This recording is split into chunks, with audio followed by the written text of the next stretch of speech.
Good morning, ladies and gentlemen. My name is Napoleon, and today we're back with our Enlisted video. For those who have long awaited, the Enlisted merge is finally here.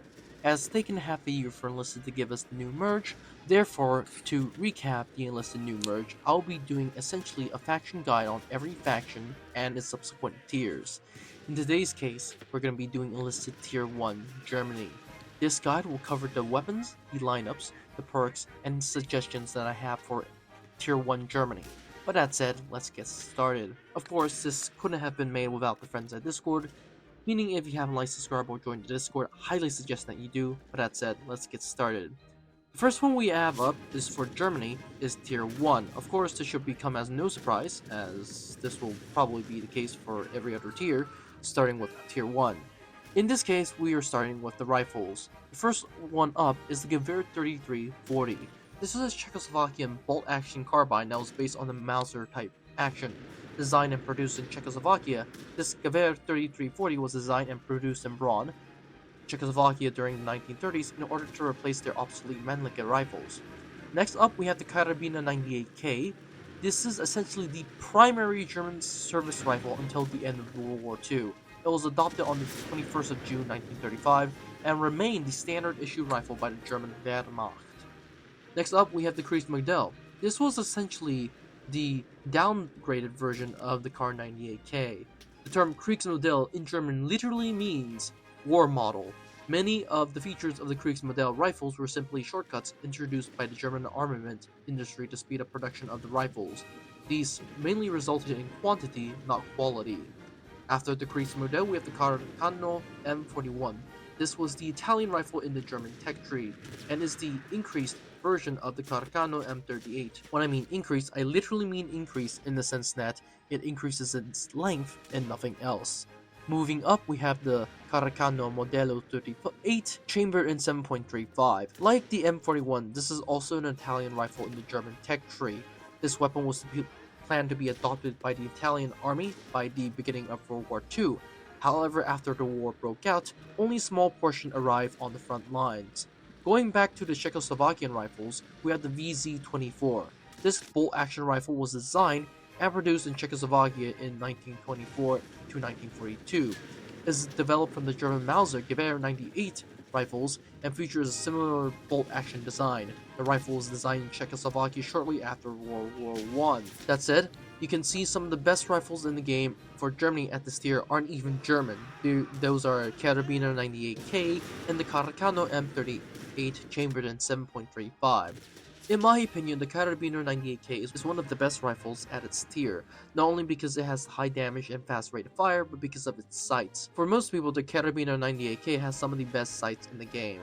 That said, the Carcano is not a slouch either, since it has the exact same damage and reload speed as the K98, but what makes it better is that this weapon has 6 rounds instead of the Kar 98's 5.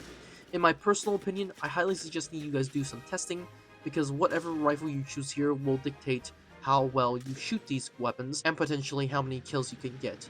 That said, let's move on to the sniper rifles. For Germany, we have 2 sniper rifles for Tier 1. These are going to be the K98 sniper rifle with a 4x scope. In my opinion, this weapon is essentially a long-range engagement rifle, allowing you to essentially sit back and snipe enemies. This is actually one of my favorite rifles for the task. In most cases, I get upwards of 20 kills with this rifle. Next, we have the Carcano Modello 38 7.35 sniper rifle. This is essentially a Carcano with a 2x scope or a 1.7x scope. For starters, the scope itself is very small, however most of its pros outweigh its downsides. Compared to the K98, the Carcano can fire one more round, and it uses stripper clips. For those who don't know, all you have to do in terms of reload for the Carcano is just put the bullets in and you're done. You have to manually load the rifle, which takes time. Also, although the small scope is a problem at first, it is really good for all types of engagements, especially close range, far range, and in my opinion, this is one of the best scopes for its tier, and not only because of that, it can also do a lot of interesting things, such as, hey, you can both snipe and you can go short range at the same time. Overall, it really depends on your playstyle. If you're interested for a long-range sniper rifle, get the Mauser. If you like a jack of all trades, get the Carcano. But that said, let's move on to submachine guns. First one up, we have the MP-28. This is essentially a post-war version of the famous MP-18 used by German stormtroopers in World War I. The MP-28 was a reliable weapon in combat liked by many soldiers for its ability to reload while it's prone. It was used throughout World War II, and it even ended up in the hands of the Viet Cong and Khmer Rouge in the 1960s and 70s. Moving on, we have the MP-34O. This was a submachine gun manufactured by the Austrians and served as the S1-100. This is also in the Japanese tech tree as the S1-100. It was used mainly by the Austrian army and the gendarmes, who were subsequently equipped by the units of the German armed forces during the outbreak of World War II. Its exceptional and well-made weapon was also used by some forces well into the 70s. For those who are wondering what the O stands for in the MP-34, the O stands for Österreich, or Austrian, its country of origin. Next up, we have the M30 Luftwaffe drilling rifle. This essentially was used as a survival weapon by the Luftwaffe pilots during World War II. It was given to airmen operating in North Africa and was intended for hunting and self-defense against natural predators. In Enlisted, you will most likely be blowing off limbs and sometimes heads off of body parts. Finally, we have the Beretta M38.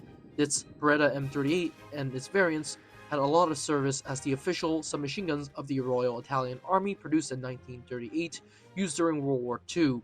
At first, it was given to Italian police units stationed in North Africa. After that, the army followed suit and the other main branches. The M38 was quickly used and saw services on all fronts, and was not only used by German, but also Romanian and Argentine armies of the time. The weapon also had various magazine clips, and in this particular case, it only has 20 rounds, unlike its Tier 4 counterpart, which has 40. That said, let's move on to my personal take. For one, although Germany doesn't really start off with some of the best SMGs, such as the MP-28, it also doesn't end with some of the best SMGs. For example, the Americans have the M3 Grease Gun, which is much better. The Soviets have a fast-firing PPD-40, which is essentially much better. And the Japanese has a bayonet to every one of their submachine guns, which not only increases the speed of their running speed, but also the damage, because you can use the bayonets. Not to mention their SMGs, in my opinion, are way better than the Germans at this tier. That said, the Germans still can kill a lot of people with their SMGs, particularly with their MP-34. Their MP-34, in my opinion, has 32 rounds, and although it is one of the worst SMGs at its tier, it is not the worst in the sense that it does have 32 rounds. And of course, it can still kill people, with its main downside being its relatively low rate of fire and high recoil, which could be a problem. On the other hand, you have the Beretta M38. That downside is the fact that it only has 20 rounds, so that's a problem. Overall, German SMGs at this tier really do suffer, but they still pack a punch, and they could kill. That said, let's move on to their heavy weapons. Starting with the Panzerbüchse 38, this was essentially a German anti-tank rifle derived from World War I, and it was an improved version of the German World War I anti-tank rifle. Only 1,408 were built and delivered to the German army.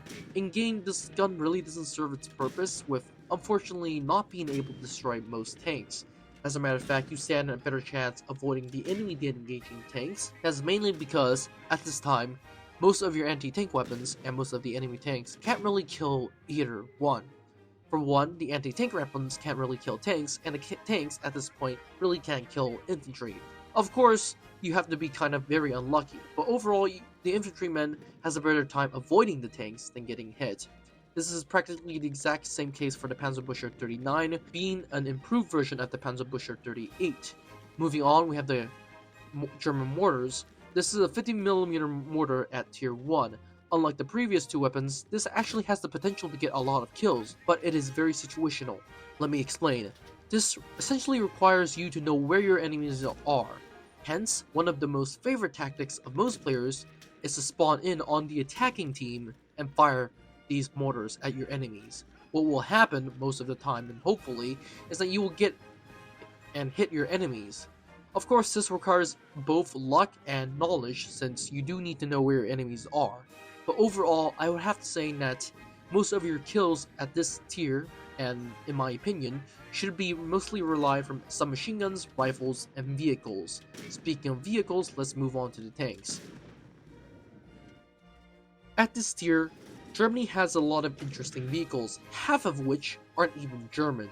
Speaking of non-German tanks, let's start with the M1441. This was a 4-man crewed medium tank that served in 1941 for the Royal Italian Army. Although when it was introduced in 1941, it was already obsolete, the tank was first deployed in North Africa, where it primarily faced Crusaders, Matildas, and later Sherman. Following the M14, we have the Panzer IIIB. This German tank essentially was a derived variant of the Panzer III, with a better radio operation system, and most importantly, it has a 50mm cannon. That said, moving on to the 7532 M41 tank destroyer. This tank destroyer, Italian tank destroyer should I add, is a self-propelled gun developed on the chassis of the M14 tank. It saw action in North Africa, in northern Italy, the Balkans, and was also used by the Germans, hence why it is in the German tech tree.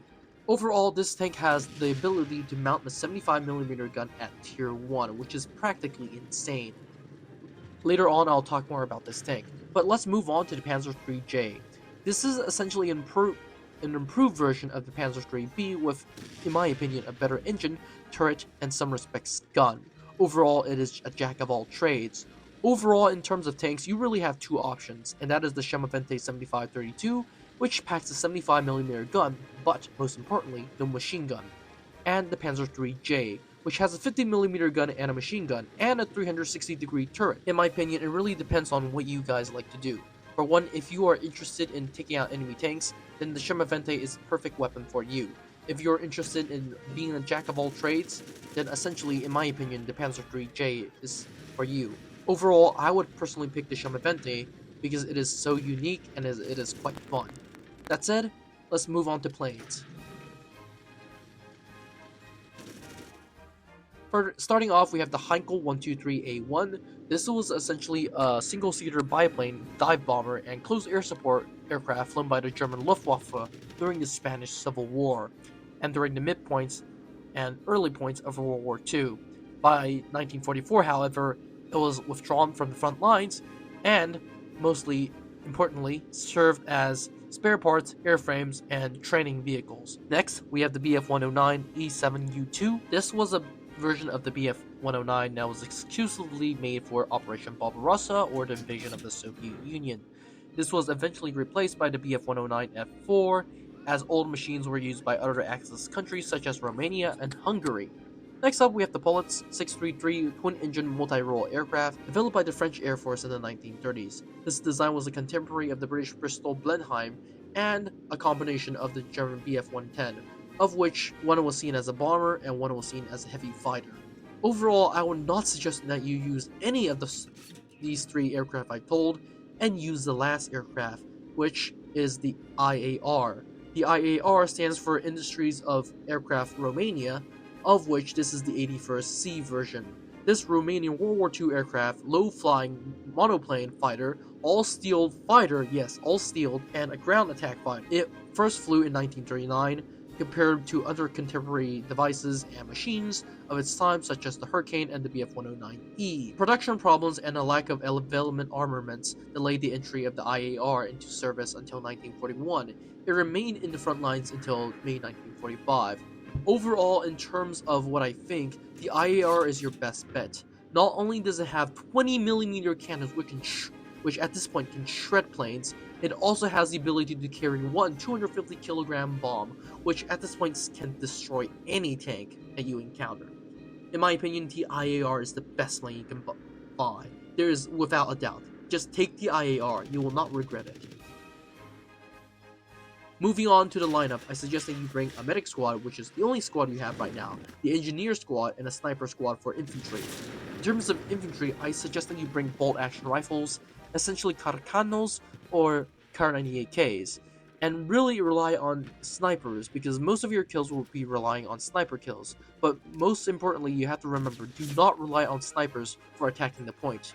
That is mostly relying on your medic squads, which can bring some machine guns, such as the MP34, which I highly suggest that you use because it has 32 rounds, of which you actually stand a chance against your contemporaries. In terms of heavy weapons, I suggest that you don't bring anything at all, and in terms of tanks and planes, I only suggest that you bring the Sherman-Ventsy's 35-32, the Panzer III-J, or the IAR-81C. My personal opinion is actually to bring the plane because that is the only section in which Germany, or should I say the German allies, do not struggle in, since the IAR-81 is one of the better planes at this tier. In terms of perks, highly suggest that you get Vitality for your infantrymen, minus 40% recoil reduction while standing, and plus 75% medic pack usage speed. In terms of anything else, you can pretty much get anything else at this tier in terms of for pilots and tankers. My personal suggestion is to get faster reload without changing a tank shell for your tanks, and for planes, I suggest that you get parachute landing damage reduction. Overall, in terms of tier 1, in my personal opinion, moving on to the suggestions, I highly suggest that you do one of a few things, and that is 1, to level up all your dudes, number 2, to level up all your squads, and the 3, to keep grinding. For those who don't know what the heck I'm talking about for the last part, I mean that you should continue to grind out everything for tier 1, and then move on to tier 2, because once you get into tier 2, I also suggest that you don't essentially buy everything once you get to tier 2, but to grind out all of tier 2, or grind out at least half of tier 2, and then get your tier 2 lineup. That way you will not struggle. Overall, in this video, I highly suggest that you really use the various weapons that I suggested, and that you essentially learn the game at this point of stage of the game, because this is tier 1, you have a lot of growth to do, and, in my opinion, learn the basics of the game. Overall, this is tier 1 for Germany. Have a great day, guys. Comment in the comment section down below of what do you think I should do next, and I'll see you in the next one.